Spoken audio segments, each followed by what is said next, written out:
मेरा बैकग्राउंड है। Imperial college London से मेरा मास्टर्स डिग्री है, वो भी जीवनिंग स्कॉलरशिप पे।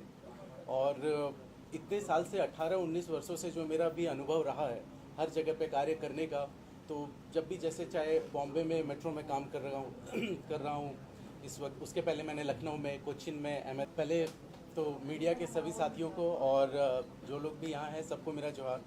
मेरा मैं प्रॉपर झारखंड से ही हूँ और जैसा संजय जी ने पहले बताया कि मेरा सिविल इंजीनियरिंग मेरा बैकग्राउंड है। इंपीरियल कॉलेज लंदन से मेरा मास्टर्स डिग्री है, वो भी जीवनिंग स्कॉलरशिप पे। और इतने साल से 18-19 वर्षों से जो मेरा भी अनुभव रहा है हर जगह पे कार्य करने का, तो जब भी जैसे चाहे बॉम्बे में मेट्रो में काम कर रहा हूँ इस वक्त, उसके पहले मैंने लखनऊ में, कोचिन में, अहमदाबाद में और अलग अलग शहरों में काम किया, अलग अलग देशों में काम किया। मेरी लास्ट पोस्टिंग मॉरिशस में थी, जहाँ पे लाइट रेलवे प्रोजेक्ट के इम्प्लीमेंटेशन पे मैंने काम किया था। तो जब इन सारे शहरों में इतना काम करने के बाद वापस लौटता हूँ हमारे झारखंड में, तो लगता है कि यहाँ के लिए क्या कर रहा हूँ, यहाँ के लिए कुछ भी नहीं कर पा रहा। तो मॉरिशस से वापस आने के बाद मैंने प्रण कर लिया था कि मैं रहूँगा झारखंड में, करना यहाँ के लिए ही है। मेरा ऑफिस, सारा काम, सब कुछ है। बट जब तक आपके पास वो रिसोर्सेज, वो संसाधन नहीं होता है जो एक शहर को, एक राज्य को चाहिए, वो आप नहीं दे पाएंगे। तो कोई भी सत्ता पे बैठा हो, कहीं भी बैठा हो, कुछ नहीं कर सकते।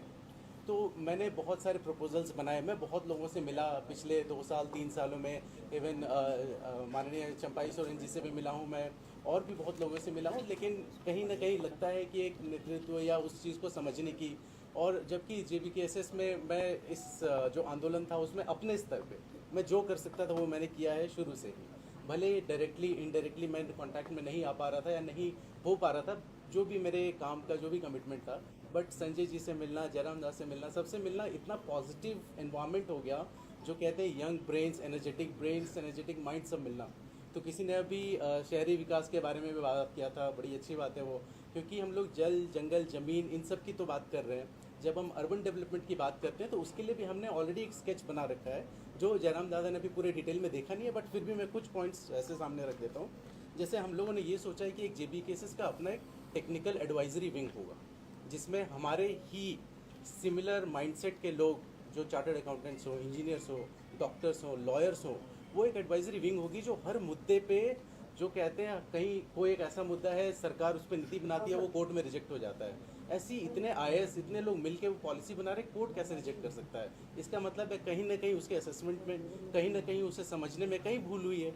हमें उस भूल को सुधारने में क्या करना है? तो हमें आज तक उन चीज़ों का जवाब मिल नहीं पाता है कि आखिर हमने उस भूल सुधार के लिए किया क्या। तो एक टेक्निकल एडवाइजरी विंग हम लोग ऐसा बनाएंगे जहाँ पे ऑल एजुकेटेड इंटेलेक्चुअल लोग होंगे जो हर प्रॉब्लम के सोल्यूशन पे काम करेंगे।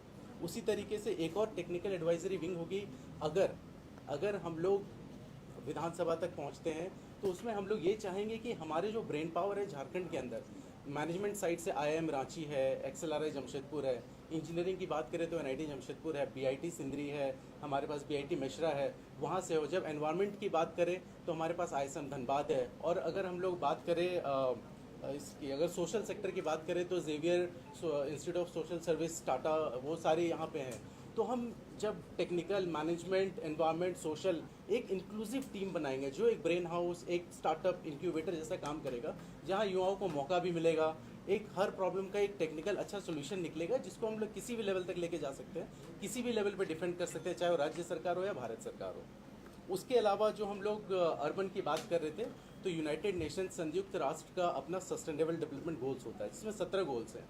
अगर आपने उन 17 गोल्स पे काम करना शुरू किया तो शहर अपने आप सस्टेनेबल बनने लगता है। तो हमारा ये इंटेंशन है, हम लोग की ये उम्मीदें हैं कि अगर हम लोग कोई भी, चाहे कोई विधायक 1 बने, 2 बने, 3 बने, आपके पास पावर नहीं, आप कुछ नहीं कर सकते। जो भी अपने क्षेत्र का विधायक होगा वो अपने क्षेत्र में सस्टेनेबल डेवलपमेंट गोल्स पे काम करना शुरू करेगा, अपने आप डेवलपमेंट होने लग जाएगा। उसके लिए मापदंड बने हुए हैं, आपको कुछ नया नहीं करना। उसके अलावा हमने ये सोचा है, जैसे इलेक्ट्रॉनिक वेस्ट, एनवायरनमेंट, ये चीज़ों के बारे में झारखंड में कोई बात नहीं करता, जबकि आज की डेट में ऐसा कोई नहीं होगा जिसके घर AC नहीं होगा। 10 साल पहले याद कीजिए, आपके घर AC था? नहीं था, क्योंकि एनवायरनमेंट इतना वार्म ऐसा नहीं था। अब भारत सरकार ने पेरिस एग्रीमेंट साइन किया है कि हम हर साल 1.5 डिग्री से ज़्यादा टेम्परेचर नहीं बढ़ने देंगे, बट हम उसके लिए कर क्या रहे हैं? हमारे मापदंड क्या है, हमारे एक्शन प्लान क्या है?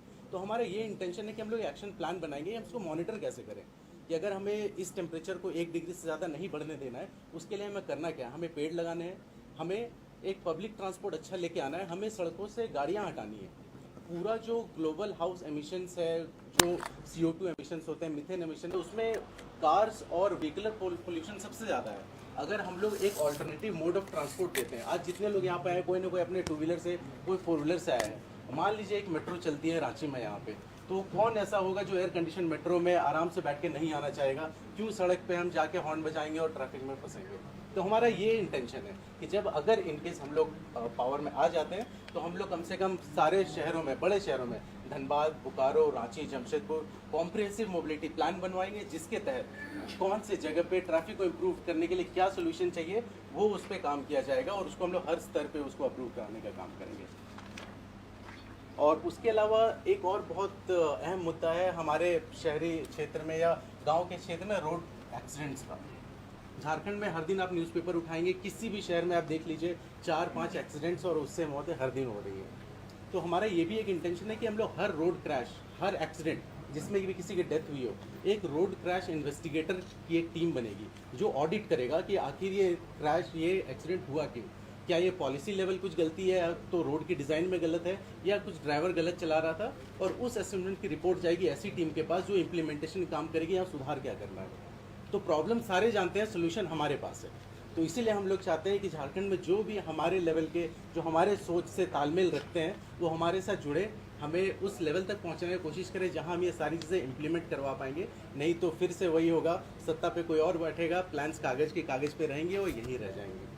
तो बस ये मेरा रिक्वेस्ट है आप सब लोगों से, इसी मुहिम के तहत प्लीज़ सपोर्ट कीजिए जयराम दा को। और जो अभी ये बना है आज से ये मुहिम, झारखंड मांगे जयराम, तो जयराम जी के साथ में जितने भी लोग जुड़े हैं उन सबको सपोर्ट करें, क्योंकि टीम ही आगे बढ़ता है। अकेले जयराम दा को सपोर्ट हर किसी का चाहिए, आप सबका चाहिए, हम सबका चाहिए।